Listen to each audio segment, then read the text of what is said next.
Hello అండి అందరికీ ఈ రోజైతే నేను నర్మదా నదిలో బోటు ప్రయాణం చేస్తున్నాను. ఈ నర్మదా నది మధ్యప్రదేశ్లో ఉంది. ఇది రెండు కొండల మధ్య ఈ నది అనేది ప్రవహిస్తూ ఉంటుంది. చూడడానికి చాలా బాగుంటుంది. ఈ నర్మదా నది పక్కన ఓంకారేశ్వరి జ్యోతిర్లింగం మహాపుణ్యక్షేత్రం కూడా చూడడానికి బాగుంటుంది. మీరు ఎప్పుడైనా ఇక్కడికి వచ్చి దర్శనం చేసుకోవచ్చు.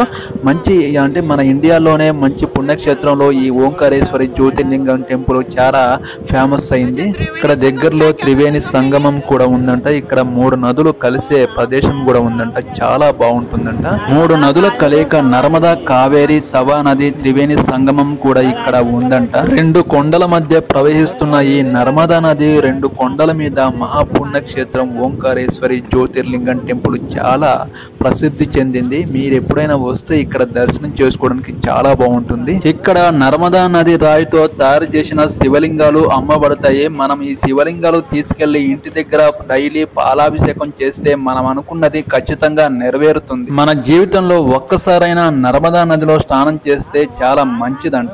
ఈ నర్మదా నది నీరు మాత్రం చూడడానికి చాలా నీట్ గా తేటగా ఉంటాయి. ఈ నర్మదా నది ఒడ్డున శ్రీ ఓంకారేశ్వరి టెంపుల్ తో పాటు ఆది శంకరాచార్యులో ఇక్కడ విగ్రహం కూడా ఉంది.